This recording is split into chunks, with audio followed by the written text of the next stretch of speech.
자, 이제 오늘은 이사야서를 마무리하겠습니다. 65장과 66장을 나가는데 65장은 17절부터 25절까지 보겠습니다. 이사야가 곡천년에 대해서 가르칠 거거든요.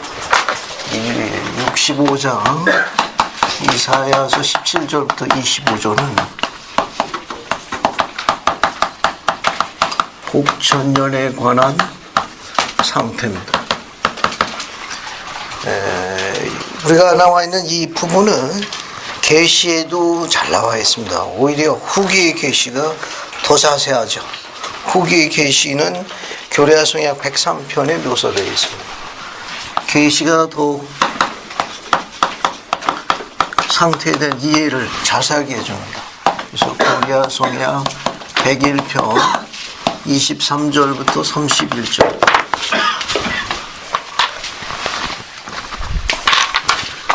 그래서 이 두 상태를 먼저 공부해 보죠.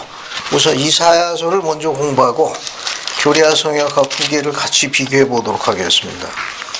우선 17절부터 25절까지가 곡천년에 관해서 이사야가 가르친 겁니다. 이 내용을 먼저 보고 그 다음에 교례성에 나와 있는 후기의 계시를 보겠습니다. 그러면 계시가 얼마나 선명한지 오늘 또 중요한 선지자의 가르침을 공부할 수 있을 겁니다.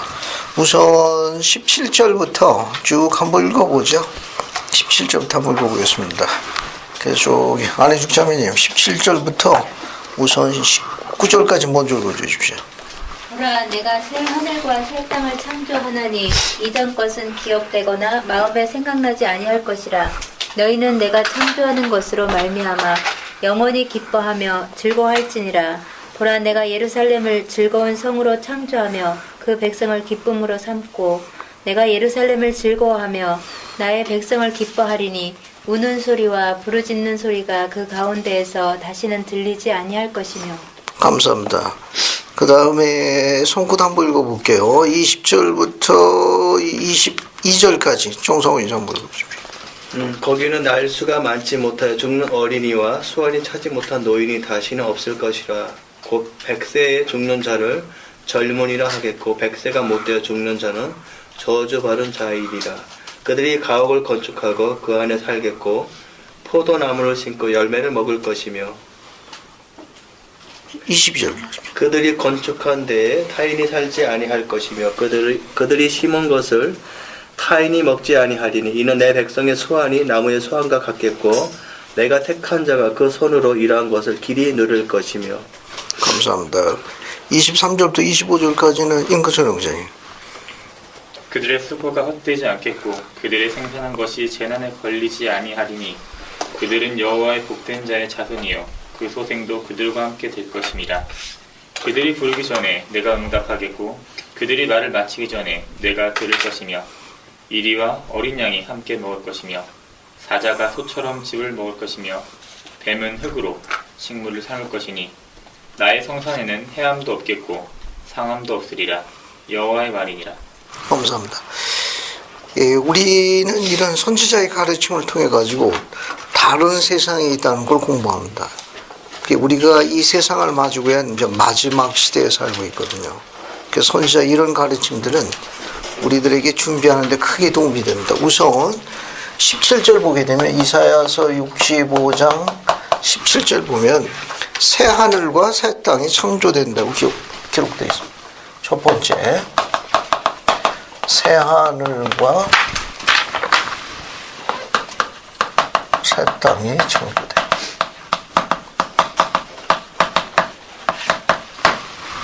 비가 이틀 동안 오니까 백목에 습기가 묻네. 누르기만 하면 이게 아마 개종 이틀 된 것 같습니다. 경고해줘야 되는데. 그래서 17절 보시면은 새 하늘과 새 땅이 창조되고 이전 것은 기억되거나 마음에 생각나지 않을 것이라. 그러니까 근본 입자가 변화가 되는 걸 확실하네요. 그러니까 현재 우리가 있는 왕국이 어느 왕국으로 알려져 있죠? 이 상태가 달이면 좋은 겁니다. 별. 그래서 어떤 사람들이 살죠? 별별 사는 거예요. 그분들이 어떤 일 합니까? 별 짓다고. 그렇죠? 왕국이 이제 복천년 새하늘과 새 땅이 되면 어느 왕국으로 이제 업그레이드 되는 거예요? 달의 왕국으로 되니까 완전히 근본 입자가 바뀌는 거예요.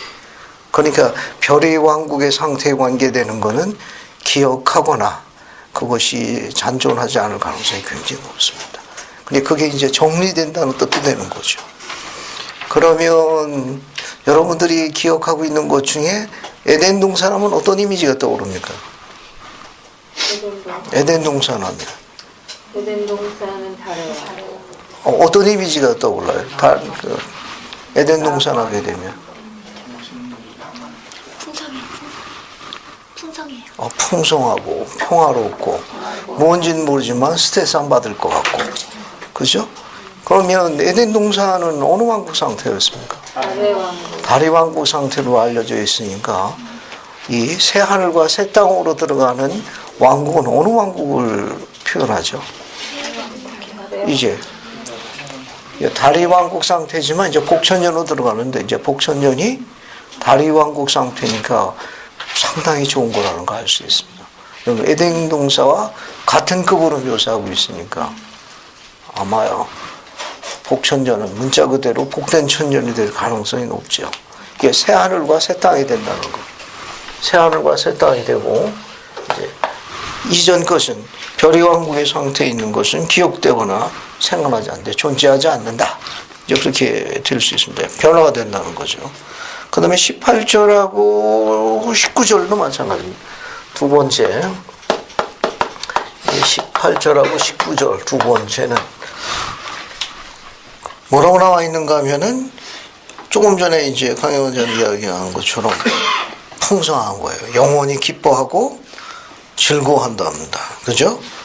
내가 예루살렘을 즐거운 성으로 창조하며 그 성을 기쁨으로 삼고, 어쨌든 예루살렘이 업그레이드 되는 것만 확실하네요.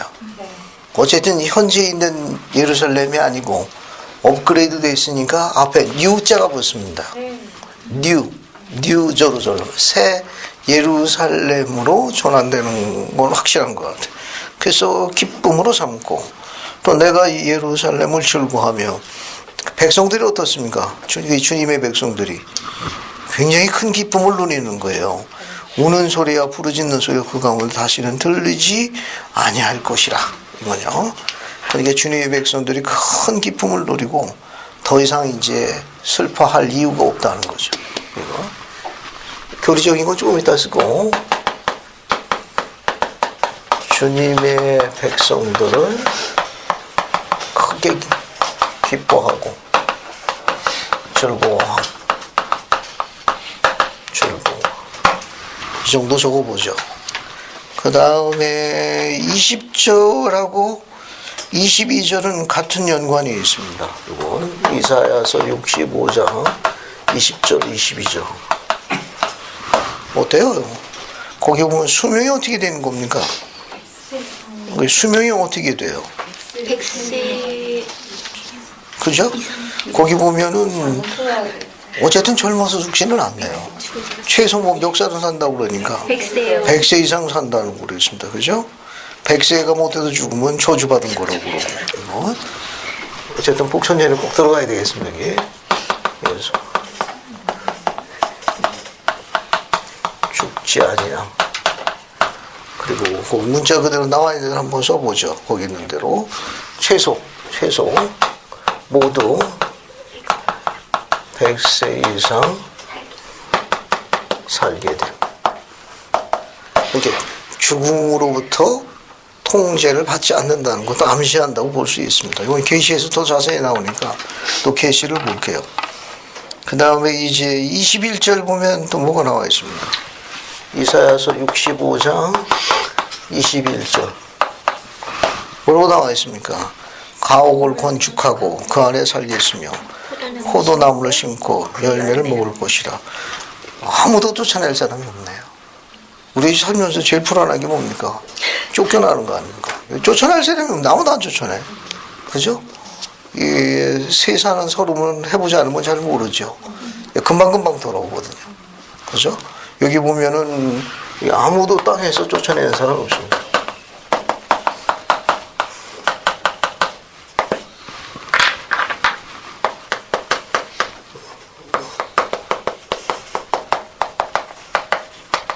그리고 그 땅에서의 산물을 취합니다. 산물을 풍성히 취함. 뺏기지 않습니다. 그래서 자기가 수고한 대가 이상으로 풍성하게 그것을 이제 누리게 됩니다. 그러니까 뭐 먹고 살고 의식주나 이와 같은 게 걱정을 하지 만큼 풍성하게 보호받는다는 거죠. 그다음 24절도 하나 더 적어볼게요. 65장 24절. 거기 강영란 선생님이 좋아하는 내용이네.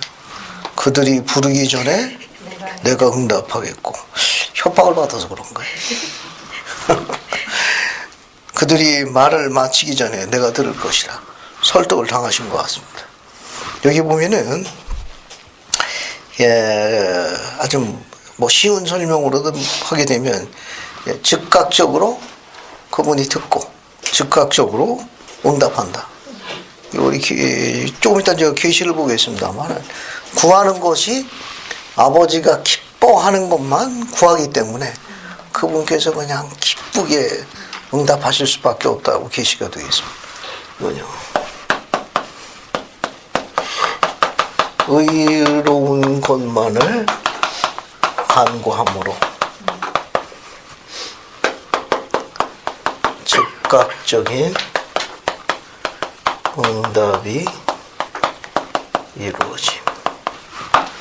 강자매님 강의 그 간증을 들으면서 몰몬경에 있는 가르침이 떠올랐습니다. 여러분 야레스 형제가 뭐 만들었죠? 뭘 만들어요? 야레스 형제가 뭘 만들었습니까? 배를 만들었죠? 네. 그 배를 만들었을 적에 주께서 지시하는 대로 배를 만들어 가지고 뱃속에 들어가 보니까 배가 어떻습니까? 깜깜했죠. 그럼 강영대님이 깜깜하면 어떻게 할 것 같아요? 깜깜한 거 싫어하시다며. 어떻게 하실 것 같아요? 또 기도해야죠. 안 그럴 것 같은데, 부질릴 것 같은데. 그랬더니 주께서 뭐라고 이야기하셨습니까? 부질른다고 그러니까. 너 죽으려고 그러냐? 너 죽으려고 그러냐, 너? 와서 안 된다. 야레스 형제가 어떻게 했죠? 그래도 뚜껑을 열면 안 됩니까? 그랬더니 또 뭐라고 이야기했습니까? 네? 너 빠져 죽으려고 작정했냐? 그러면 그 컴컴한 걸 어떻게 해결했죠? 기도하니까. 그때 주님을 설득하죠. 주님을 설득합니다. 앞에는 주님에 대한 찬양이에요. 주께서 이루시 못할 일이 무엇이 있나이까. 그 야렛이 지원한 건 뭐였는가 하면 어떤 걸 지원했죠? 야렛 형제가 배가 8척이었죠.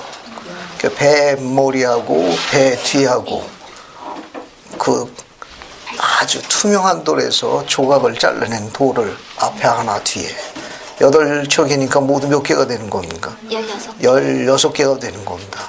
16개의 투명한 아마 이런 돌을 가지고 올라가고서 그 산 위에서 그걸 쭉 깔아놨습니다. 그리고 야레스 형제가 어떻게 했죠? 주님을 높이 평가했습니다. 주께서 삼라만상을 다 지으시고 해, 달, 별뿐만 아니라 그 아름다운 모든 것들이 다 지으시지 않으셨습니까? 이거 손으로 이렇게 만져주시는 게 뭐였겠습니까?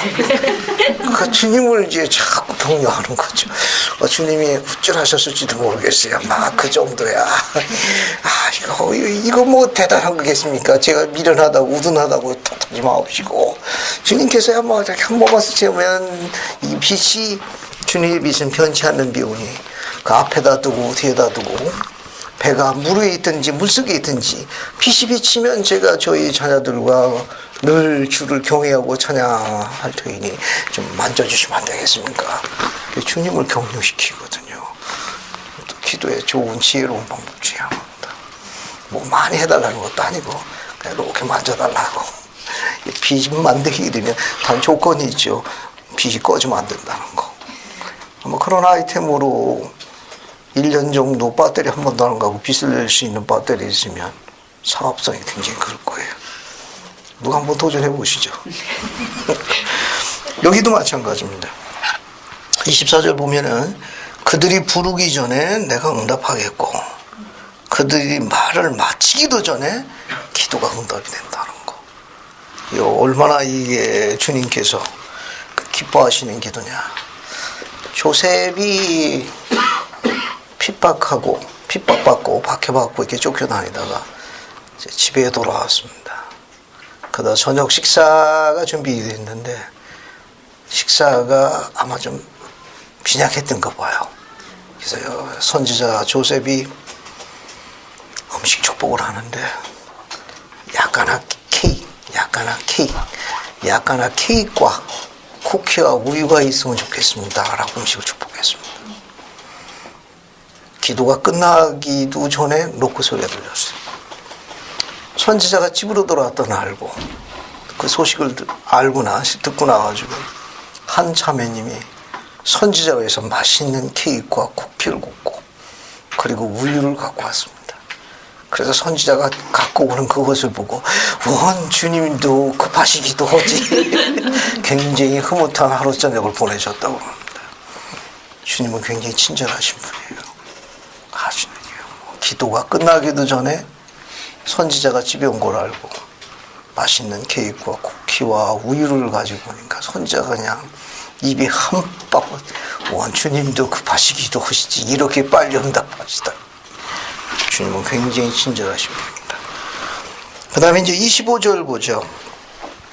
25절 보면은 우리가 복천년에 꼭 들어가야 되는 이유가 있습니다. 이거 이상 좋은 리조트가 없을 것 같으죠. 이리와 어린 양이 함께 먹고 사자가 소처럼 먹을 뿐만 아니라 뱀은 흙으로 양식을 삼을 것이니 나의 성산에는 해함도 없고 상함도 없으리라.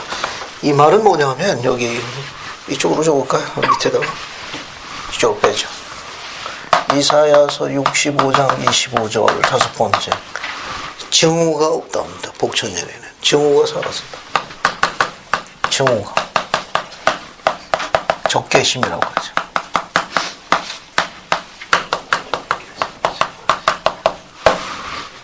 복천년의 특징입니다. 복천년에는 이처럼 사자, 뱀, 이와 같은 야생 짐승들이 갖고 있는 그 짐승적인 본능이 실종된답니다. 적개심, 증오심이 사라진다고 그래요. 후기의 계시를 한번 보겠습니다. 후기의 계시를 보죠. 101편 한번 보세요.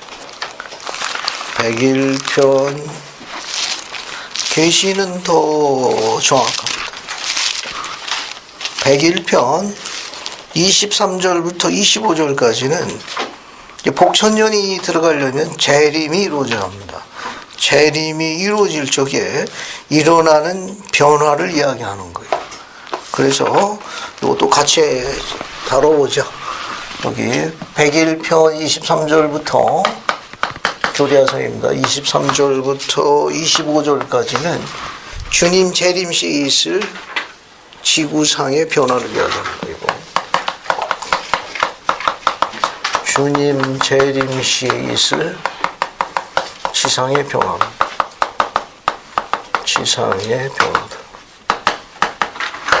한번 보죠. 거기도 23절부터 25절까지 한번 읽어봅시다. 강혜라 자매님 한번 쭉 읽어보세요. 강타이만 도시를 내어 분투지 않으니 그때 빵이 없는 나의 성가라니 내 성전을 닫는 휘장이 닫힐 것이요 모든 육체가 함께 나를 부르라. 그리고 사람들이거나 들의 짐승이거나 역수이거나 바다의 고기거나 온 지면 위에 거하는 모든 썩어질 것들은 다 소멸되리라. 그리고 또한 원체로 이루어진 것들은 또한 내려놓을 것이요 만물은 새로워져서 나의 지식과 영광이 온 땅에 있게 되리라. 감사합니다. 우선 여러분 25절 보게 되면 맨 끝에 줄 모든 육체가 함께 나를 볼 것이라. 이게 101편 23절에 보게 되면 모든 육체가 주의 재림을 목격하게 됩니다. 목격하게 됩니다. 이게 살아있는 모든 것들은 다 이게 우리가 이야기하는 일반적인 재림 이야기하는 겁니다. 해가 동쪽에서 뜨게 되면 다 비치는 것처럼 주님의 재림의 영광을 다 목표가 되는데 이건 모든 육체가 산 자뿐만 아니라 죽은 자의 육체도 포함된다. 올슨 프렛 장로님이 묘사하셨습니다. 모든 육체가 다 주의 진을 목격하는데 그 영광을 이것은 살아있는 육신만 언급하는 게 아니라 죽은 자도 목격한다. 이게 부활로 동시에 이루어지는 걸 암시하고 있습니다. 그 다음에 이제 24절 보게 되면 사람이거나 들의 짐승이거나 공중에서거나 바다의 고기거나 온 지면 위에 있는 모든 썩어질 것들은 다 소멸된다. 24절에 101편 24절에 보면 썩어질 모든 것들은 다 소멸됩니다. 다 소멸돼요. 이 말은 뭐냐면은 주님은 빛이거든요. 근데 우리가 그동안에 주님의 임재하심에 관한 기록 보면 햇빛보다 더 밝은 광채라는 기록이 있습니다. 실질적으로 그 강력한 빛이 오게 되니까 그 빛을 감당하지 못하는 것들은 소멸될 거예요. 녹아서 없어진다고 아마 타서 없어질 겁니다. 그 흥미있는 건 뭐냐 하면은 썩어서 없어질 모든 것들은 다 제거됩니다. 그러니까 이제 새하늘과 새 땅으로 전환되니까 이게 달의 왕국 상태로 전환되는 거 아니에요. 그죠? 그러면 달의 왕국 상태에 감당할 수 있는 건 견딜 수 있도록 살아남는다는 의미예요. 생존의 가능성을 의미하는 거니까 결국은 녹아서 소멸되거나 불에 타서 없어진 것들은 어느 왕국의 상태를 이야기하는 겁니까? 별의 왕국의 상태는 소멸돼 감당을 못하는 겁니다. 따라서 우리는 복천년에는 어느 왕국의 상태가 들어간다는 거 이해할 수 있습니까? 즉 해의 왕국이나 별의 왕국에 들어가는 자들이 복천년에 들어가는 거고 거기에 들어가지 못하는 것들은 결국 재림 시에 그 빛을 감당하지 못할 거예요. 못 견디니까 타서 녹아서 소멸돼서 주님 보시기에 가증한 것들은 정죄될 겁니다. 결국은 요건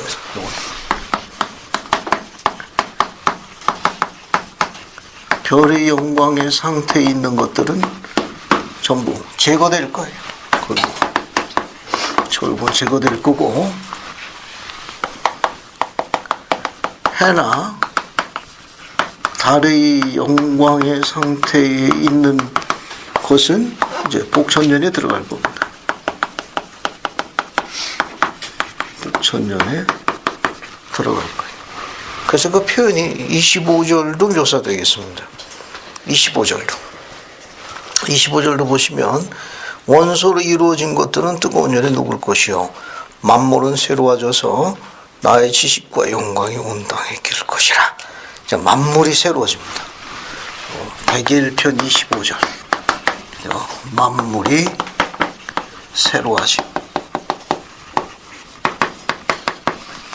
이 새로워진다는 이 표현이 이사야의 글과 일치하는 게 이 앞에 이 내용하고 같은 거예요. 새 하늘과 새 땅이 창조된다는 거, 만물이 새로워진다는 거. 그러니까 새 하늘과 새 땅이 이루어지는 설명이 최소한 두 개가 있을 수 있다는 걸 우리가 암시할 수 있습니다. 유추할 수 있어요.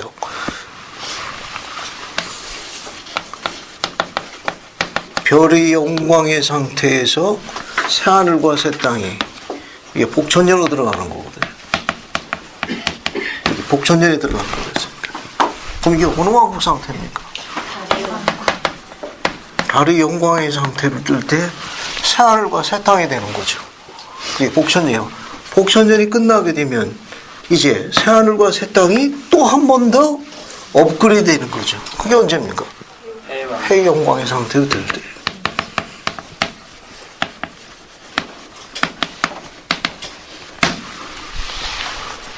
그래서 새 하늘과 새 땅의 용법이 두 개가 있을 수 있다는 거. 하나는 언제 있어요? 복천년 때. 또 언제?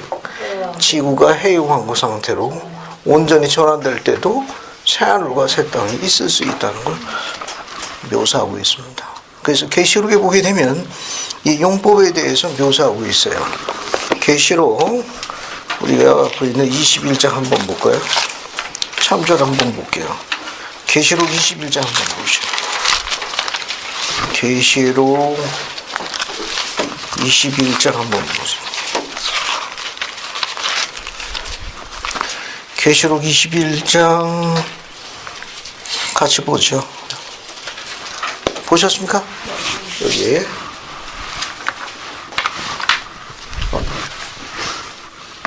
계시록 21장 1절과 2절 보겠습니다. 학자에 따라 견해가 약간씩 다른데 비교적 가장 유력한 학설입니다. 가장 유력한 학설은 보르살메 공기장로님의 견해가 비교적 아주 유력하고 설명이 아주 거의 정확하다라는 표현보다는 상당히 그 설득력이 있는 견해를 갖고 있어요. 왜냐하면 거기 21장 1절에 보면 지구가 해이왕국으로 전환되는데 전환되기 전에 별의 왕국에서 달의 왕국 상태로 전환되는 게 복천년이에요. 근데 이사야가 남긴 이 글이 단어가 여기 새 하늘과 새 땅이 있는데 17절부터 25절이 복천년에 관한 거예요. 복천년에 관한 글에 새 하늘과 새 땅이 창조적 이야기를 했으니까 계시록 21장 1절에 있는 글은 학자에 따라서 해이왕국 상태를 언급한다는 견해도 있지만 이사야가 그 단어를 썼기 때문에 복천년으로 바뀔 때도 쓸 수 있고 해이왕국으로 전환될 때도 쓸 수 있다는 학설을 메콩이 장로의 묘사에 있어요. 그렇다면 이사야서 65장 17절에 있는 새하늘과 새 땅은 이사야가 복천년에 관한 기록입니다. 그렇다면 계시록 21장 1절에 있는 새하늘과 새 땅도 역시 복천년으로 보는 게 좋아요. 왜냐하면 두 번째 주님의 백성들은 크게 기뻐하고 즐거워하는데 여기에 새 예루살렘에 관한 기록을 남겼습니다. 근데 계시록 21장 2절도 여기에 새 예루살렘이 언급되어 있어요. 그렇다면 계시록 21장 1절과 2절은 복천년과 관련이 있습니다. 한번 볼까요? 자, 21장. 또 내가 새 하늘과 새 땅을 보니 처음 하늘과 처음 땅이 없어졌고 바다도 다시 있지 않더라. 조금 더 주목해 보겠습니다. 새 하늘과 새 땅이 봤는데 처음 하늘과 처음 땅도 없어졌고 바다도 다시 있지 않아라. 이 바다도 다시 있지 않더라. 해이왕국하고는 조금 시차가 있습니다. 우리가 있는 계시에 의하게 되면은 원래 대륙하고 바다는 하나였거든요. 그러다 이게 언제 이렇게 5대양 6대주로 갈라졌습니까? 네? 벨렉 시대 때죠. 벨렉 시대 때 다시 어떻게 됩니까? 그 위에 다시 주님 재림 시대 원래 벨렉 시대 이전으로 되돌아간다고 그랬죠. 현재 있는 땅이 한 곳으로 모이고 바다도 어때요? 원래 상태로 모인다고 그랬는데 계시록에 보게 되면 21장 1절에 바다도 없어졌다네. 그럼 뭐냐? 원 상태로 돌아간 거예요. 그럼 재림 때니까 복천년이 훨씬 더 가깝습니다. 또 하나는 뭐냐면 이번 지구 표면의 변화니까 복천년과 관련이 있어요. 그 다음에 2절 보면 또 내가 봄에 그 다음에 뭐가 있습니까? 거룩한 성 새 예루살렘이 하나님께로부터 하늘에서 내려오니 그 준비한 것이 신부가 남편에여 단장한 것 같더라. 그러니까 하늘에서 내려온 거니까 하늘로 이미 올라가 있는 거네요. 아, 올라가 있어야 내려오죠. 아, 여기 그 기록을 보세요. 기록을 내가 보니 거룩한 성 호리세트입니다. 뉴 제루살렘 거룩한 성 새 예루살렘이 하나님께로부터 하늘에서 뭐 하는 겁니까? 내려오는데 그 준비한 것이 신부가 남편을 위하여 단장한 것이 정말 아름답고 예쁘더라. 그럼 하늘에 이미 어떻게 돼야 됩니까? 올라가 있어야 됩니다. 그래야만 내려오니까 우리가 갖고 있는 경전의 기록 가운데 하늘로 올라간 것이 때가 되면 내려오는 때가 언제냐? 복천년 때라고 이미 암시되어 있습니다. 그러면 그걸 우리가 도표를 한번 만들어 볼게요. 여기서 시작해 볼까요? 여기는 이제 아담 때라고 합시다. 그래서 하나, 둘, 셋, 넷. 여기 예수 그리스도. 그다음에 다섯. 여기를 그리스도의 재림이라고 합시다. 그리스도의 재림.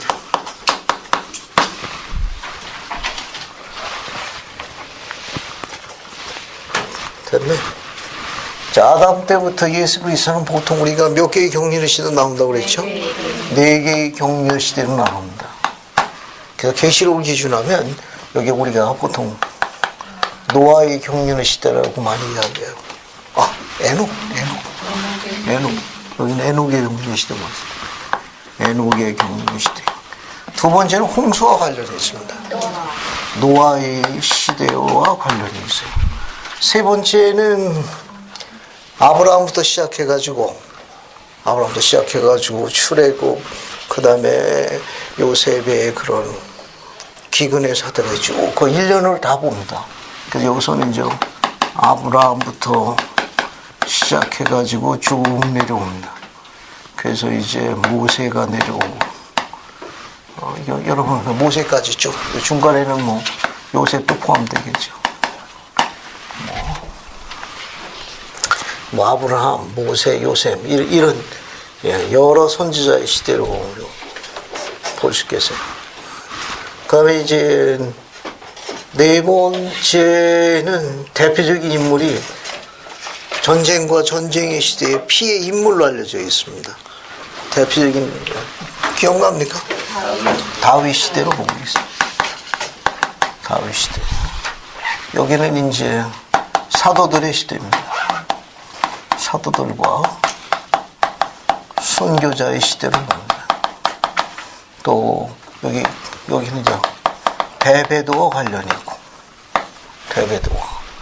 그 다음에 여기는 이제 우리가 이야기하는 때가 찬 경륜의 시대입니다. 이제 선두주자가 누가 되죠? 조셉 스미스입니다. 그래서 재림이 들어가면 여기가 뭐가 됩니까? 여기는 복천년이 들어가게 되고, 이 복천년이 끝납니다. 복천년이 끝남. 그럼 여기 뭐가 되는 거예요? 여기는 마지막 심판이 이루어지죠. 여기는 마지막 심판. 마지막 심판이 이루어져서 문자 그대로 여기는 이제 해왕국이 되겠죠. 해왕. 그다음에 이제 다리왕국. 그다음에 이제 별이왕국. 쓰는 김 하나 더 쓰죠. 뭐가 있습니까 이제? 멸망이 있습니다. 그렇죠? 종강이 해왕국이에요. 그렇죠? 간증문 안 내면 다리 왕국 간다. 그죠? 꿈보다 해몽이네. 자, 이제 여기 보시게 되면 아까 그 계시록 2절 보면 하늘에서 내려오는 새 예루살렘이 있지 않습니까? 그죠? 근데 우리 지난번에 설명한 것처럼 이 마지막 이 때가 찬 경륜 시대 재림 전에 미 대륙에 새 시온이 건설됩니다. 새 시온이 건설되는데 이 새 시온 이름이 뭐라고 또 불린다고 그랬죠? 새 예루살렘으로 불려요. 새 예루살렘으로 불립니다. 그런데 여기 앞에 보게 되면 에녹 시대에 시온이 하나 건설되죠.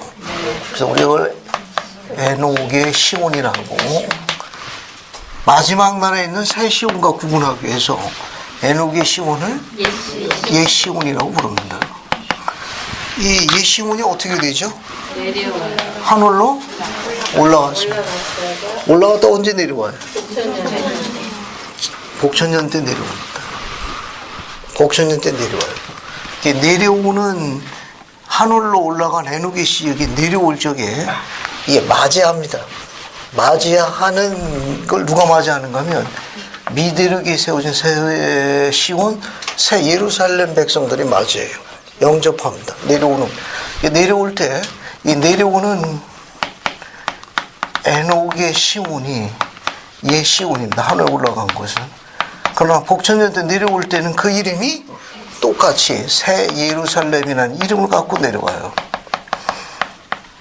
이름이 같습니다. 이 기록이 모세서에 나와 있습니다. 모세서를 한번 가볼게요. 모세서 가서 한번 읽어볼게요. 이게 복천년이라는 걸 이해할 수 있는 게 모세서에 기록되어 있습니다. 모세서 7장 보세요. 모세서 7장 뒷부분으로 갑니다. 어딜 보시는가 하면은 62, 63절 볼까요? 모세서 7장. 이 결합하는 장면이에요. 이 결합하는 장면이 어디서 나오느냐? 이 결합하는 게. 모세서 7장 62, 63절 볼게요. 봤습니까? 네. 이거 한번 읽어보죠. 저기 가만히 있어보자. 누가 읽어보느냐? 전화경제아버님. 네. 모세서 7장 찾으셔가지고 네. 절이 약간 깁니다. 62절, 63절 한번 읽어보세요. 또 의를 내가 하늘에서 내려보낼 것이요 그리고 진리를 내가 땅에서 내보내어 나의 독된 자에 대하여 곧 그의 죽은 자 가운데서의 부활과 그러하도다. 또한 만인의 부활에 대해서도 증거하게 할 것이요 내가 또 의와 진리가 마치 홍수와 같이 땅을 휩쓸게 하여 땅의 사방에서 나의 택한 자를 내가 예비할 곳 거룩한 성으로 집합시키리라. 그리하여 나의 백성이 자기 허리를 동이고 나의 오는 때를 바라고 기다리게 하려 하노니 이는 그곳에 나의 성막이 있을 것이며 그곳은 시온 새 예루살렘이라 일컬어지리라. 또 주가 에녹에게 이르되 그때에 너와 너의 모든 도성이 거기서 그들을 만날 것이요 우리는 그들을 우리의 품으로 받아들일 것이요 그들은 우리를 볼 것이요 우리는 그들의 목을 끌어안을 것이요 그들은 우리의 목을 끌어안을 것이요 우리는 서로 입을 맞추리라. 감사합니다. 여러분 그 62절 맨 끝에 보시면은 이는 그곳에 나의 성막이 있을 것이요 성전이 있습니다. 또 그곳에 시온인데 이게 새 시온이에요. 새 예루살렘이 일컬어지니 미대륙에 세워지는 새 시온, 새 예루살렘입니다. 이 새 예루살렘이 63절 어떻게 되는가 하면 주가 에녹에게 이르되 그때에 주께서 재림하신 복천년 때에 너와 너의 모든 도성이 거기서 그들을 만날 거죠. 결합합니다. 그러면 내려와야 돼요. 우리는 그들을 우리 품으로 받아들일 것이요 그들은 우리를 볼 것이요 우리는 그들의 목을 끌어안을 것이요 그들은 우리의 목을 끌어안을 것이며 우리는 서로 입을 맞출 것이라 라고 되어 있습니다. 이 부분이 이제 복천년 때 이루어지는 걸로 알려져 있습니다. 그래서 다시 계시록 다시 보세요. 계시록 다시 보시면은 그래서 계시록 21장 1절과 2절에 새하늘과 새 땅은 복천년 때 일어나는 새하늘과 새 땅으로 보는 견해가 훨씬 더 유력하다는 거. 왜냐하면 2절에 거룩한 성 새 예루살렘이 하늘부터 내려옵니다. 그 예시온인 에녹의 시온으로 보고 있어요. 그래서 여기 보면 그 준비한 곳이 신부가 남편 외에 단정한 것 같더라. 그래서 내려오는 신랑과 같은 남편과 같은 예시온, 에녹의 시온을 미드르기에 세워진 건설된 새 시온, 새 예루살렘이 신부처럼 맞이하게 될 것이라 라고 암시하고 있습니다. 그 정도 보시면 되고요. 또 하나 흥미있는 건 뭐냐면 참조로 보면 그 계시록 21장 5절에 보좌에 앉으시니가 이르시니 내가 만물을 새롭게 하노라. 복천년과 관련이 있습니다. 그 다음에 이제 또 위에 4절도 마찬가지예요. 이사야가 이야기했을 적에 여기 뭡니까 여기 백성들이 이제 더 이상 울지 않는다고 그랬거든요. 그래서 우리 사절도 보면 모든 눈물을 그 눈에서 닦아주시니 다시는 사망도 없고 애통하는 거 없고 곡하는 것이나 아픈 것이 다시 있지 아니하리니 처음 것들이 다시 나와요. 이제 복천연과 밀접한 관련이 있습니다. 그런데 여기까지는 저 복천연과 관련이 있고 그 다음에 건너뛰고 이제 21장 10절에 보면 21장 10절 보세요. 성령이 나를 데리고 크고 높은 산으로 올라가 하나님께로부터 하늘에서 내려오는 뭐라고 되어 있습니까? 거룩한 성 예루살렘 보이. 여기도 어디서 온 거예요? 이 거룩한 성 예루살렘이 하늘에서 또 내려오네. 그러면 여기 보세요. 하늘에서 내려오는 게 하나 있지 않습니까? 그죠? 여기 보시면은 여기 하늘에서 내려오는 게 뭐냐? 이게 여기 계시록 21장 2절에 언급되어 있잖아요. Holy City, 거룩한 성, 새 예루살렘이 내려온다고 되어 있지 않습니까? 거룩한 성 예루살렘이 내려온다고 그랬어요. 새 예루살렘이. 또 여기 보면 여기 뒤에 보면 계시록 21장 10절에 보면 또 내려오는 게 있네요. 그죠? 네. 또 내려오는 게 그게 뭡니까? 또 내려오는 게.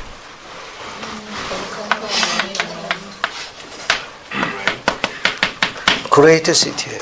큰 성입니다. 큰 성. 큰 성입니다.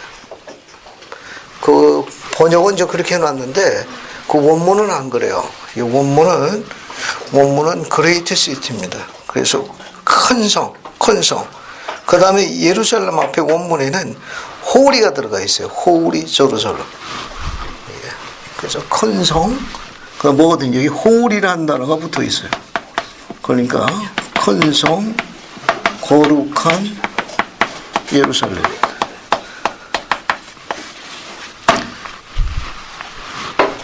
조금 달라요. 이게 두 개가 내려오는데 하나는 거룩한 성 새 예루살렘은 복천년대 내려오는 거고, 그 다음에 그레이트 시티예요. 앞에 건 호리 시티고, 이 그레이트 시티라는 건 해왕국 수도를 암시하는 겁니다.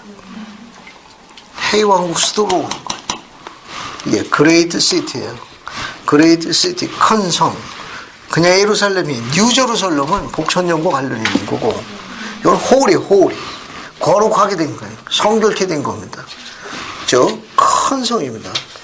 수도를 상징해요. 이건 해왕국 수도로 하늘에서 내려오는 겁니다. 하늘에서 내려오는 거예요. 결국 계시록 여기 21장 10절에 나오는 거는 이거는 복천년이 끝난 후 지구가 뭘로 전환된 거예요? 해이왕국으로 전환된 겁니다. 해이왕국으로 전환된 후에 해이왕국의 수도로 내려옵니다. 해이왕국의 수도로 하늘에서 내려옵니다. 하늘에서 내려옵니다. 이거 굉장히 재밌는 표현이에요. 굉장히 재밌는 표현입니다. 그래서 계시록에 나와 있는 건 앞에 있는 거룩한 성 새 예루살렘은 복천년과 관련 있는 거고, 10절에 나와 있는 그레이트 시티입니다.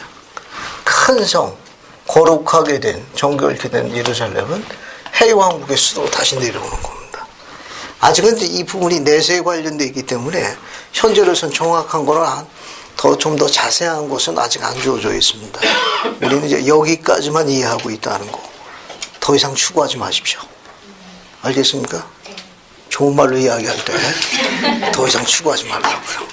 확실한 것 중에 하나는 여기 보시면은 여기 재림 전에 소멸하기 위한 불이 뭐죠? 무슨 전쟁이죠?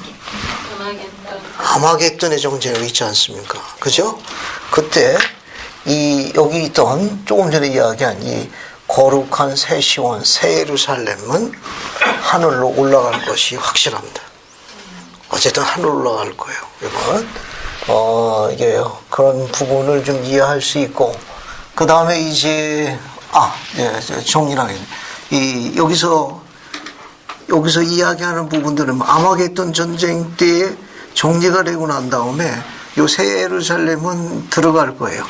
여기 들어갈 겁니다. 여기 들어가가지고 이제 말을 약간 정정해야 되는데 이게 들어가고 난 다음에 복천년 끝날 때도 재림전에 있는 아마겟돈의 전쟁처럼 또 걸러지는 사탄이 풀려가지고 한 번 더 전쟁이 또 일어납니다. 그 전쟁은 뭐라 하죠? 여기는 아마겟돈의 전쟁이라고 그러고 여기는 뭐라고 합니까? 곡과 마곡의 전쟁으로 알려져 있습니다. 곡과 마곡의 전쟁으로. 제가 지금 설명드리는 건 뭐냐면은 요 계시록 21장에 보면 하늘로 내려온 게 있었다고 그러니까 저걸 이미 올라가 있는 걸 이야기하는 거예요. 에녹의 시온이 이미 올라가 있다가 다시 내려올 적에는 새 예루살렘이라는 같은 이유로 내려온다는 걸 설명하는 거고 거기까지만 이해하십시오. 그러고 난 다음에 이 결합된 것이 복천년의 수도로 임재할 거예요. 복천년의 수도로 이제 복된 1000년 동안 수도로 이제 아마 이제 다스림을 관리할 가능성이 높습니다. 그러다가 사탄이 풀려가지고 곡과 마곡의 전쟁을 일으킵니다. 곡은 사악한 자들의 지도자들을 지칭하는 표현이에요. 그 사악한 지도자들을 배출한 땅 이름이 마곡이에요. 이해하기 쉽게 서울에 마곡 지구가 있습니다. 그죠? 이게 제가 관리하던 스테이크에 그래서 저희 동네에서 마을버스 이름이 마곡버스예요. 기분이 좀 그런데 이 마곡버스 타면 거기까지 갑니다. 땅과 관련 마곡지구가 있으니까 이게 사악한 지도자를 배출한 땅이 마곡이에요. 곡이라는 건 사악한 지도자들을 총칭하는 표현입니다. 이건 사악한 지도자를 총칭하는 거예요. 이거는 사악한 지도자를 총칭하는 표현이 그걸 곡이랍니다. 요 마곡은 이 사악한 지도자를 배출한 땅이. 곡이라는 게 한자입니까? 아니면 어떤 거예요? 영문입니까? 곡. 거기 영어 원문을 보는 게 더 빠릅니다. 영어 원문으로 보시면 더 빨라요. 한자보다도 영어 원문을 보시는 게 더 빠르요. 그래서 제가 드리고 싶은 메시지는 뭐냐면은 번역을 이렇게 해놨는데 원문은 훨씬 더 좋고 그래서 마곡하는 거는 사악한 지도자를 배출한 땅으로 보고 곡은 지도자들로 총칭하는 걸로 해석한다는 거. 이게 정리하기가 쉽지 않거든요.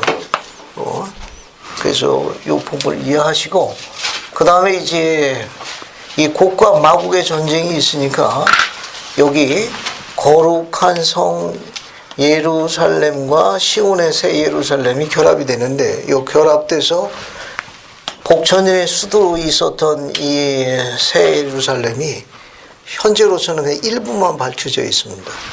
이 곡과 마곡의 전쟁할 쪽에 다시 하늘로 승천했다가 지구가 뭘로 전환된 다음에 해왕국에 전환된 다음에 내려올 때 그 표현을 계시록에서 뭐라고 썼는가 하면 Great City, Holy Jerusalem을 표현했어요. 현재는 이제 여기까지만 알려져 있습니다. 그래서 이 큰 성, 거룩한 예루살렘이 해왕국 수도로 이제 다스리게 될 거라는 것만 알려져 있습니다.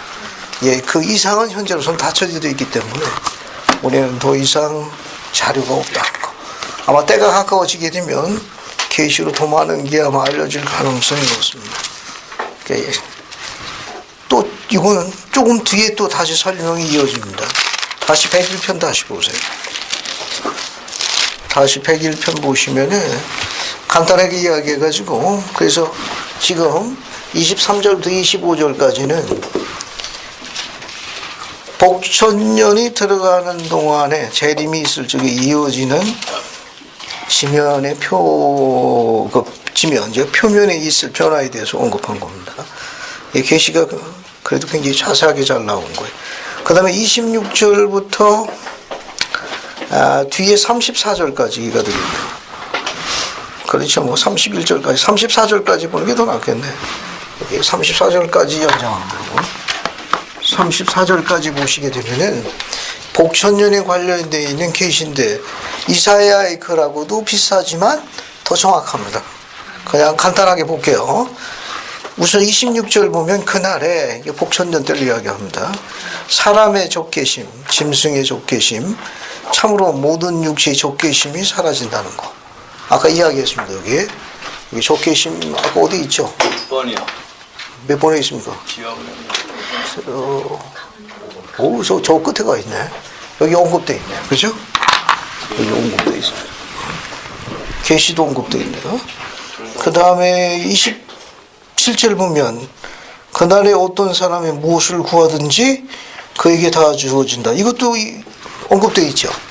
여기 언급돼 있네. 그 다음에 28절 사탄은 어떠한 사람도 유혹할 힘을 갖지 못한다. 이게 복천년이 들어가게 되면 아까 이야기한 대로 썩 없을 게 다 변하는 게 별의왕국 상태가 다 소멸되는 거예요. 그러니까 사탄이 어떻게 되는 거냐? 속박당하는 겁니다. 통제당하는 거예요.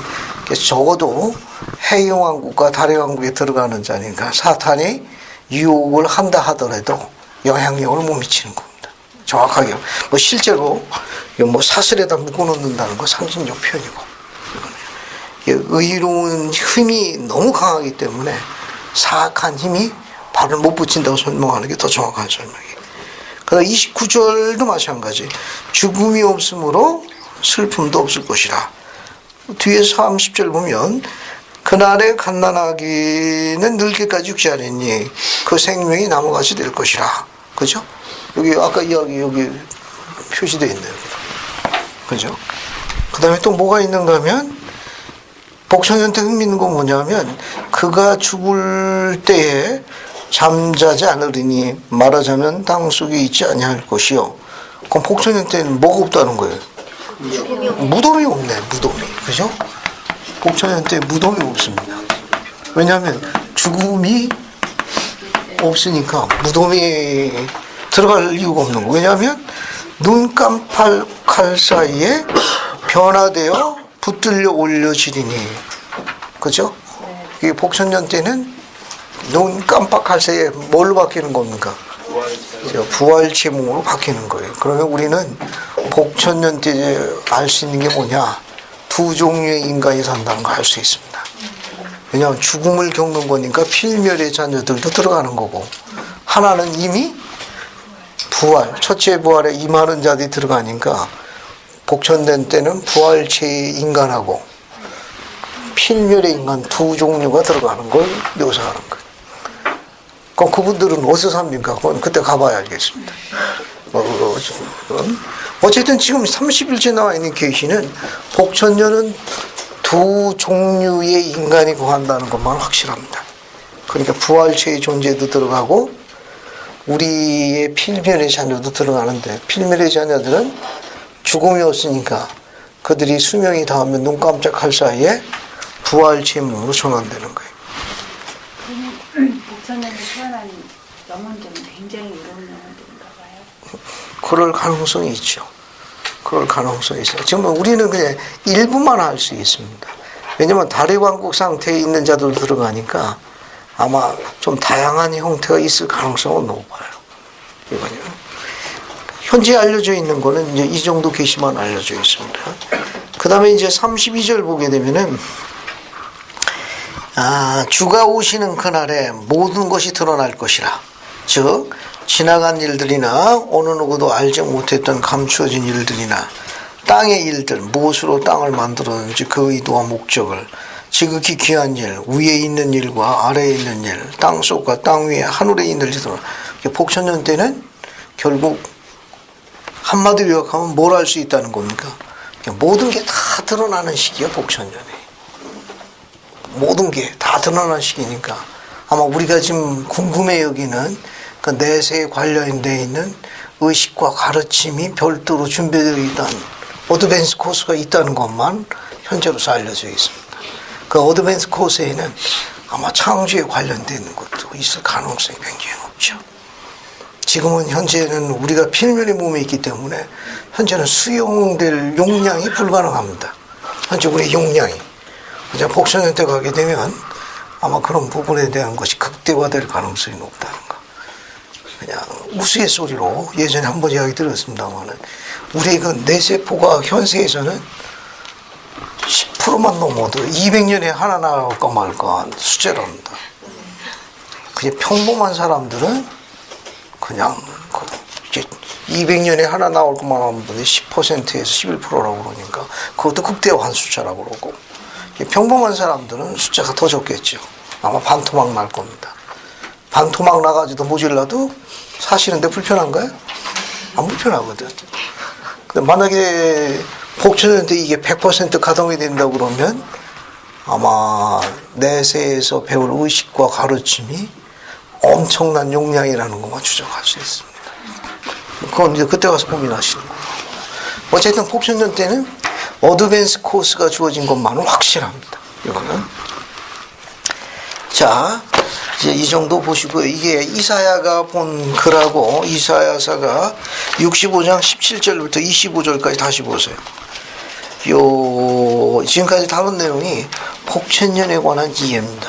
이사야서는 아주 복천년에 관한 다른 복음서에 없는 아름다운 글을 남겼고, 또 우리는 계시록 훨씬 더 복천년에 대해서 많은 걸 알 수 있다는 거죠. 그래서 계시로 주어진 거는 주님의 재림시에 있을 지상의 변화들, 모든 육체가 목격하게 되는 것, 썩어서 없어진다는 것, 또 새로워진다는 것, 또 이사야서 이 글은 계시록의 21장과도 관련이 있다는 것, 이렇게 이해하시면 되겠습니다. 그럼 66장으로 들어갑니다. 66장은 7절 보세요. 66장 7절. 66장 7절입니다. 이것도 한번 읽어볼게요. 이것도 재미있습니다. 그래서 신방실 자매님, 거기 이사야서 66장 7절 한번 읽어주세요.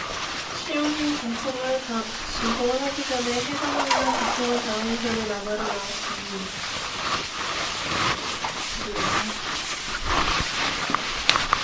이러한 일이 부른 자가 누구이며 이러한 일을 본 자가 누구이며 나라가 어찌하여 회복했으며 민족이 어찌 한순간에 소용을 먹었느냐 그러나 시온이 진통을 지키지 말고 해산하는 것이다. 다 읽었습니까? 네? 어디 봐요? 어디 봅시다. 아니 두 절인데 한참 읽은 것 같으네. 네? 66장 7절 봐. 7절. 시온은 진통하기 전에 해산하며 고통을 당하기 전에 나말을 낳았으니 이렇게 되어 있죠? 네. 이거 계시록과 관련이 있습니다. 계시록과 관련인데 이 계시록이 여러분 그 요한계시록 12장하고 같이 보세요. 요한계시록 12장. 요한계시록 12장 한번 볼까요? 요한계시록 12장 한번 보십시오. 이 요한계시록 12장은 선지자 조셉 스미스가 거의 번역을 다 바꿨습니다. 그래서 우리가 갖고 있는 경전 안내서에 보게 되면 요한계시록 12장이 다 바뀌었어요. 절과 추가되는 내용이 전부 다 바뀌었습니다. 그래서 계시록 12장은 선지자가 선지를 많이 했다는 건 우리 시대와 관련이 있기 때문에 그렇습니다. 계시록 12장은 우리 시대와 관련해서 이건 뭐냐? 용비어 전가 얘기예요. 용 얘기입니다. 용 얘기가 나와요. 그래서 계시록 12장은 우리가 갖고 있는 경전 안내서 뒤에 보게 되면 조셉 스미스 역성경에 거의 번역이 바뀌었습니다. 여기 66장 7절에 여기 66장 이사야서 66장 7절 보면 이 표현을 한번 보세요. 시온은 진통하기 전에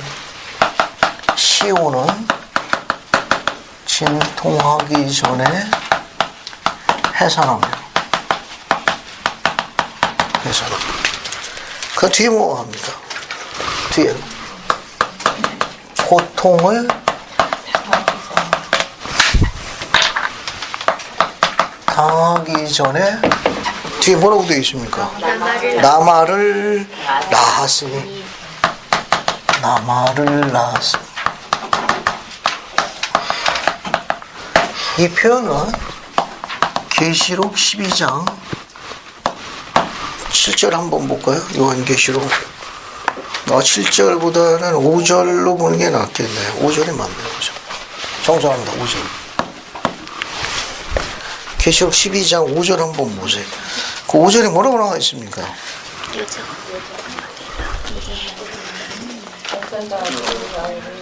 계시록 12장 5절 보면 여자가 아들을 낳으니 이는 장차 철장으로 만국을 다스릴 자라. 그 다음에 그죠? 그 아이를 하나님 앞과 그 보좌 앞으로 올려가더라. 거기 여자가 아들을 낳지요. 그죠? 근데 여기 여자가 아들을 낳았다고 그랬는데 요 아들이 여기 나와 있는 나마를 낳았다는 이 말과 여기서 여자가 아이를 낳았다고 하는 하고 영문이 같습니다. 이 단어가 뭘로 되어 있는가 하면은 여기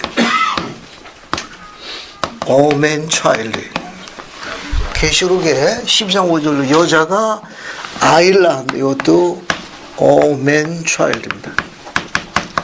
오멘 차일드. 직역하게 되면 남자 아이 혹은 사내 아이 다 번역이 괜찮아요. 왜냐면 맨 하면 남자고 차일드 하면은 아이니까. 여기도 마찬가지입니다. 그러면 여기 시온이 진통을 하기 전에 해산하면 고통을 이제 나마를 낳았다고 그랬거든요. 그럼 이게 여자가 나온 거죠. 그죠? 이 여자에 대한 설명이 계시록 앞에 보면 언급되어 있습니다. 앞에 한번 보죠. 앞에 보면 강영은 자매님이 계시록 한번 읽어볼까요? 12장 1절부터 4절까지 한번 쭉 읽어보세요. 네. 하늘에 큰 이적이 보이니 해를 옷 입은 한 여자가 있는데 그 발 아래에는 달이 있고 그 머리에는 12별의 관이 있었더라. 이 여자가 아이를 베어 해산하게 되매 아파서 애를 쓰며 부르짖더라. 하늘에 또 다른 이적이 보이니 보라 한 큰 붉은 용이 있어 머리가 7이요 뿔이 10이라. 그 여러 머리에 7 왕관이 있는데 그 꼬리가 하늘의 별 3분의 1을 끌어다가 땅에 던지더라. 용이 해산하려는 여자 앞에서 그가 해산하면 그 아이를 삼키고자 하더니. 감사합니다. 그 5절 연관되는 거예요. 여자가 아들을 낳으니 이는 장차 철장으로 만국을 다스릴 남자라. 그 아이를 하나님 앞과 그 보좌 앞으로 올라가더라. 6절 그 여자가 광야로 도망하며 그 여자가 광야로 도망한 건 대베드로 상징합니다. 그러니까 여기는 보통 신약 시대의 여자 하게 되면 교회를 상징했어요. 교회를 상징했습니다. 그런데 이 여자에 대한 설명이 뭐라고 나와 있는가 하면은 지금 요한계시록이 신약식이니까 신약을 기준해 볼게요. 여기 안에 있는 신약이니까. 그죠? 그 여자가 지금 여기 읽은 거 보면 그 여자가 어떤 여자예요? 여기 앞에 저기 12장 1절 2절로 보면 그 여자가 어떤 상태입니까? 저기 계시록에 뿐만 아니라 이사야서에도 진통하기 전에 해산하는 게 지금 아이를 모한 상태예요. 아까 제가 얘기한 산딸에 가까운 거죠. 여기 산딸이 가까운 거예요. 산딸이. 그죠? 산딸이 가까운 겁니다. 어쨌든 간에 어떻게 산딸이 가까운 거예요. 근데 이 여자가 어떤 형태 묘사되어 있습니까? 해를 입은 여자라고 그랬잖아요. 해. with the sun입니다. sun. 해를 입은 여자라고 그랬죠. 해를 입은 여자.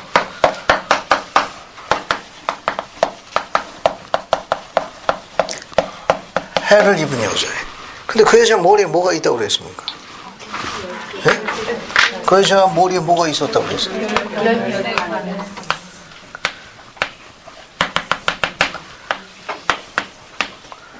12별에 면류관을 쓰고 있다고 그랬어요. 여덟만 쓰고 있고. 발에는 뭐가 있었습니까? 발 아래에는. 여러분 그 여인 표현한 내용에 보게 되면 발 아래는 달이 있고 머리에는 12별이 여기 달이 있네요. 그죠? 여기 달이 있습니다. 달이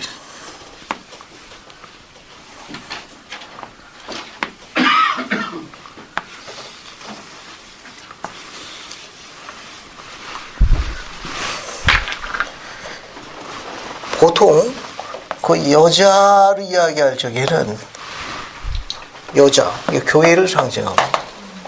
하나님의 교회를 상징해요. 하나님의 교회.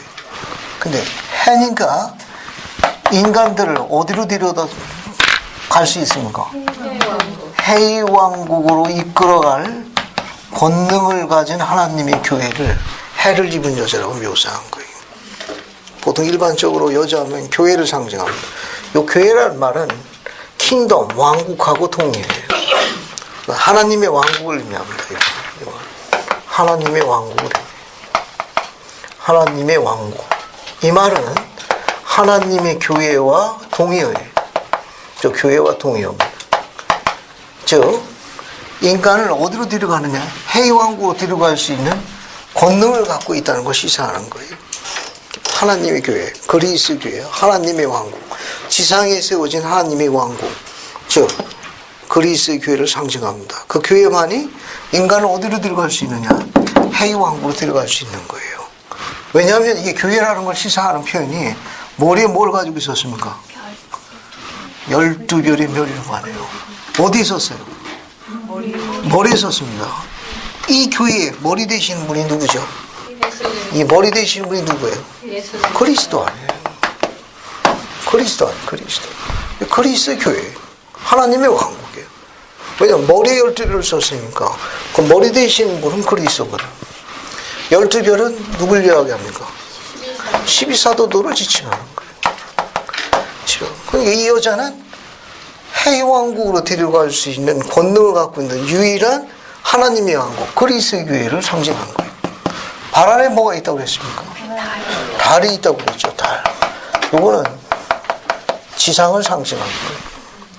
지상에 있는 모든 시스템을 상징합니다. 지상에 있는 것, 지상에 있는 모든 왕국 혹은 교회를 상징하고 있어요. 이 여자가 지금 뭘 밟고 있습니까? 여기 제일 큰 단위, 여기 우리 조국 땅이에요. 여기 독도. 밟고 있는 거 봐요. 다 뜻이 있어서 그러는 거예요. 그러니까 결국 이 여자가 어떻게 됩니까? 어떻게 돼요? 이 여자, 여러분 그 교회 쭉 보게 되면 뒤에 이 남자아이를 잉태한 이 여자를 누가 해코지 하려고 그러죠? 용이요. 용 아닙니까? 용. 용이 해코지 하려고 그러는 거 아니에요? 용이 해코지 하려고. 어디서 왔습니까? 이 친구가?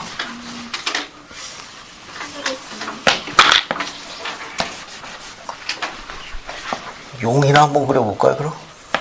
아, 붉은용이니까 빨강으로 그려야 되겠다. 그죠?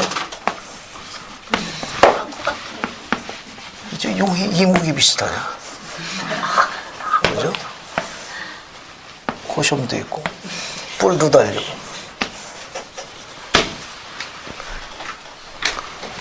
그렇죠. 귀하면 다리도 그립시다.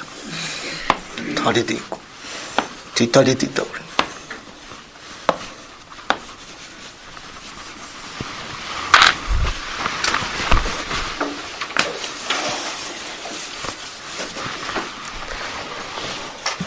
붉은 용은 뭘 상징합니까?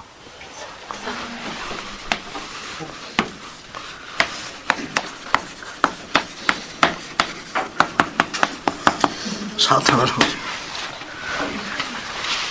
잘 보세요. 이제 설명이 다 끝나갑니다. 이 여자가 계시록 저기 12장 5절 보면 누굴 낳았습니까? 누굴 낳았어요? 남자아이를 낳았죠? 요 남자아이를 낳았습니다. 남자아이를 낳았어요. 요 남자아이가 복천년에 있을 그리스의 왕국을 상징합니다. 요 남자아이는 맨차일이라고 돼 있는데 이 아이는 뭐냐면 그리스도가 왕으로 다스리는 복천년에 그리스의 왕국을 상징합니다. 그러니까 이 남자아이를 해산했다는 말은 뭐냐면 그리스도가 왕으로 다스리는 복천년의 왕국 누가 갖고 오느냐? 하나님의 왕국 그리스의 교회가 갖고 오는 거예요. 그래서 이 교회를 누가 핍박하고 박해한 건가? 붉은 용이에요. 붉은 용이 전세에서 3분의 0을 데리고 와가지고 아담 때부터 어떻게 합니까? 여기 그리스도가 성욕을 베풀 때까지 뭐 하는 거예요? 이 여자를 핍박하는 거예요. 왜? 그리스의 교회가 복천년을 가져오거든. 그리스의 왕국을 가져옵니다. 그리스의 왕국을 가져오기 때문에 이 붉은 용이 이 여자를 어떤 형태든지 잡아먹으려고 그러는 거예요. 그게 대배도입니다. 태초부터 악이 지상에 와가지고 이 여자가 남자아이 낳는 걸 극도로 싫어하는 거예요. 이 남자아이를 낳으면 자신의 왕국이 어떻게 되느냐? 크로즈 되는 거예요. 크로즈 돼. 끝나는 거예요. 자기 왕국이 이제 지금 아담 때 지금까지 자기의 그런 무대막이 이제 마지막 무대막이 다 온 겁니다. 얼마 안 남았어요. 근데 이 여자가 해산하기만 하면 자기의 모든 무대는 자동적으로 크로즈 되는 겁니다. 근데 여자가 해산하려면 혼자 해산하나요? 누가 필요하죠? 산파들이 필요하죠. 산파가 많은가요? 여인이 해산할 적에 산파가 많냐고요? 산파가 적죠? 우리 계시록에서 잠깐 그 숫자도 한번 볼까요? 계시록 12장 17절 한번 봅시다. 봤습니까? 네. 그것도 한번 읽어볼게요. 조태환 형제님, 계시록 12장 17절 한번 읽어주십시오. 용이 여자에게 분노하여 돌아가서 그 여자의 남은 자손 곧 하나님의 계명을 지키며 예수의 증거를 가진 자들과 더불어 싸우려고 바다 모래 위에 서 있더라. 감사합니다. 여기 보면 여자의 남은 자손들이 그 여인이 해산하는 걸 도왔어요. 여기 나와 있는 여자의 남은 자손은 누굴 지칭하는 것 같습니까? 충실한, 굳건한, 변하지 않는, 변색되지 않는 충실한 후기 성도를 상징하는 겁니다. 그러니까 이 남자아이를 해산하려고 하는 여자의 산파 역할을 하고 있는 산파들이 얼마나 믿겠어요? 말할 수 있는 거죠. 그 미우신 분들이 여기 다 옹기종기 모이는 거예요. 다 옹기종기 모여가지고 간증하고 눈물을 흘리고 그러니까 마음에 들었다 안 들었다 하는 거예요. 그래서 어제부터 날씨가 안 좋은 거예요. 내일까지도 안 좋다고. 그러니까 이사야서에 나와 있는 거 다시 보십시오. 그러면 정리가 다 끝났습니다. 이사야서 다시 보세요. 이사야서 다시 보시기 바랍니다. 7절. 그래서 이사야서 7절을 다시 보세요. 66장 7절입니다. 거기 보면 시온은 진통을 하기 전에 해산하며 고통을 당하기 전에 남아를 낳았더라 하는 말은 결국 그리스의 왕국에 승리하는 겁니다. 결국 그리스의 왕국에 승리할 거예요. 그래서 이 표현은 계시록과 관련돼 있어가지고 그런 부분을 이해할 필요성이 있습니다. 그래서 정리하기 위해 가지고 앞에 보세요. 앞에 보십시오. 왕국이 두 가지가 있어요. 하나님의 왕국이 있고 또 뭐가 있습니까? 악마의 왕국이 있습니다. 이 왕국은 아까 뭐로 동의로 쓸 수 있다고 그랬죠? 교회로 바꿔 쓸 수 있습니다. 하나님의 교회. 그러면 이거 뭘 바꿀 수 있어요? 악마의 교회로 바꿀 수 있습니다.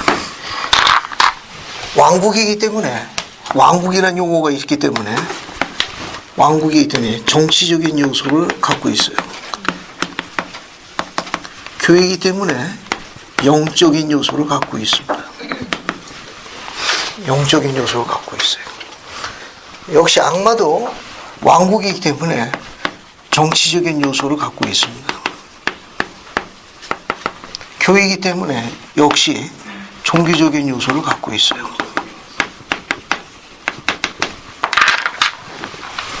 이사야가 설명한 여기서 마지막 결론은 뭐냐면은 현재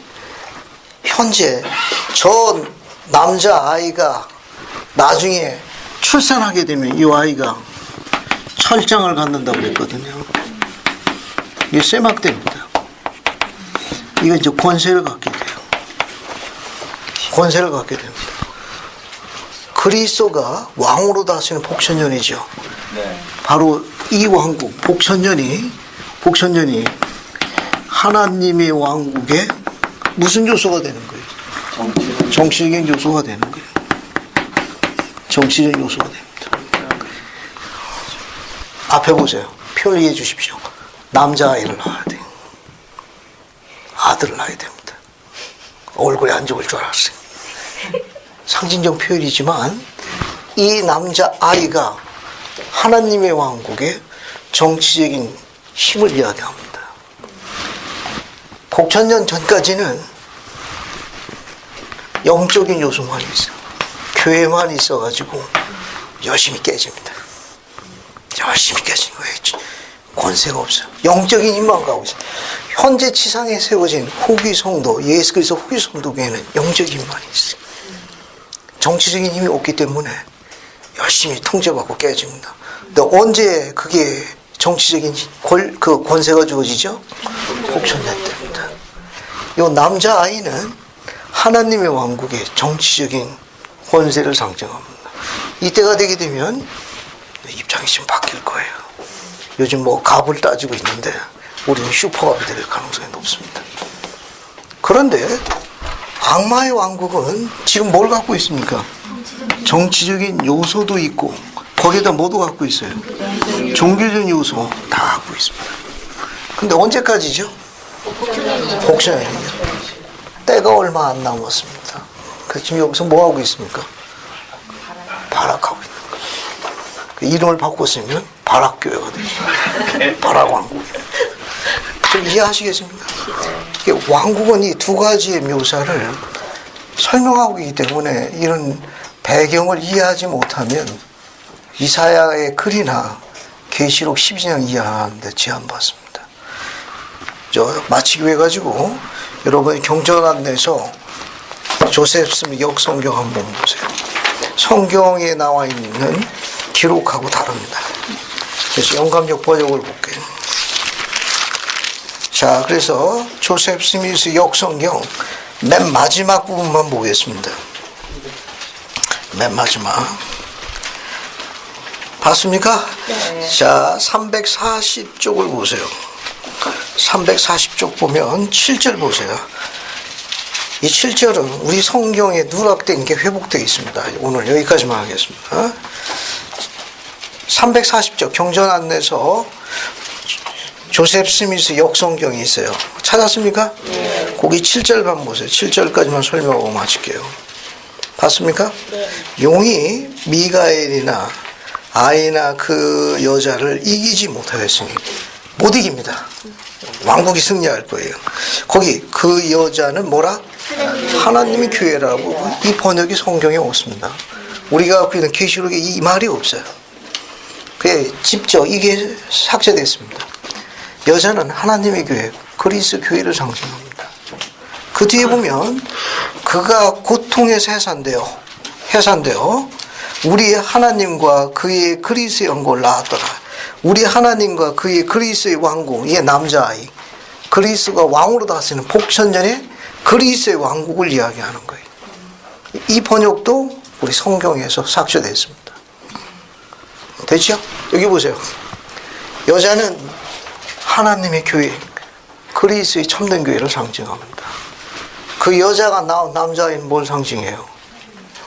하나님과 우리 하나님과 그리스도의 왕국, 그리스도가 왕으로 되시는 복된 천년, 이제 영적인 권세에다가 종교적인 권세에다가 이제 정치적인 통치권도 관계하고 문자 그대로 그때는 후기 송도가 상기 송도가 될 거예요. 업그레이드 될 겁니다. 때가 다 됐습니다.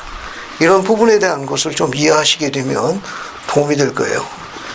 앞으로 더 계시록을 공부하게 되면 더 자세한 것을 공부할 수 있습니다. 선지자의 인한 가르침으로 인해 가지고 우리는 이런 부분을 꽤 많이 알고 있는 겁니다. 그래서 오늘 이게 이사야서에 나와 있는 이런 글들은 비유법으로 묘사되어 있어가지고 많은 부분이 감춰져 있습니다. 그래서 오늘 공부한 이런 내용들을 한번 염두에 두시고 집에 가서 한번 쭉 들여다보십시오.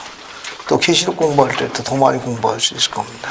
그냥 눈으로 보게 되면 잘 안 보이는데 들여다보기 시작하면 예수 그리스도 후기 성도로 불리우는 이 왕국이 하나님의 참된 그분의 교회입니다. 비록 여러 가지가 어수선하고 짜임새가 없어가지고 마음에 들었다 안 들었다 하는 게 있을지 모르지만 이 조국 땅에도 그분의 왕국이 회복되었습니다. 인간을 해왕국으로 데려갈 위대한 권능과 권세가 이 백성에게 주어졌다는 거죠. 수천 년 동안 다쳤던 하늘의 이 기쁜 소식이 이 땅에 있는 당신의 선한 종들에게 하늘의 계시문을 열고 당신의 종들에게 이런 메시지를 전하고 있습니다. 우리가 이런 것에 대한 간증을 굳게 가지면 가질수록 보이지 않는 적이 이런 지치지 아니하는 부지런함으로 진리의 지식에 이루고자 하는 자들을 얼마나 미워하겠는가, 얼마나 싫어하겠는가를 알 수 있습니다. 우리가 힐라면서 15장에 있는 글을 읽고 마치겠습니다. 힐라면서 15장에 보게 되면 우리에게 도움이 되는 권고의 글이 하나 나와 있습니다. 힐라면서 15장 한번 보십시오. 힐라면서 15장 보시고 15장 6절 보세요. 보셨습니까? 네. 우선 5절부터 6절을 읽고 제가 순서를 마치겠습니다. 또 나는 그들의 대부분이 그들의 의무의 글에 있으며 하나님 앞에서 신중하게 하며 모세의 율법을 쫓아 그의 계명과 그의 율례와 그의 법들을 지켜 준행하고 있음을 너희가 보기 원하나. 우리가 이렇게 해야 합니다.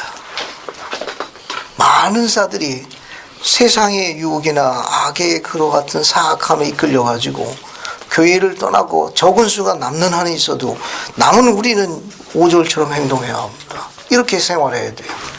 6절에 하나 더 추가하고 있습니다. 참으로 내가 너에게 이르노니 그들의 대부분이 이렇게 하고 있으며 또 나머지 그들의 형제들 인도하여 나머지 형제들입니다. 아직 용감하지 못합니다. 잠시 숨을 그려서 있는 용감하지 않은 자들을 진리의 지식에 이르게 하고자 지치지 아니하는 부지런함으로 애쓰고 있는지라. 많은 자가 날마다 그들의 수에 더하여지고 있느니라.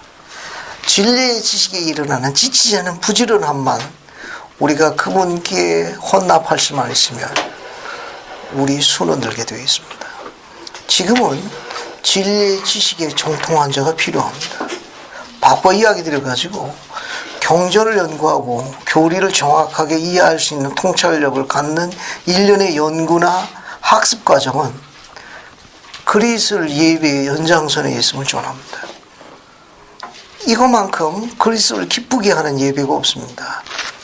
단지 일요일날 10시부터 1시까지 3시간 예배를 보는 것은 그분을 크게 기뻐하지 못합니다. 만약 그것만 고집한다면 날로 수가 늘어가는데 제한받을 거예요.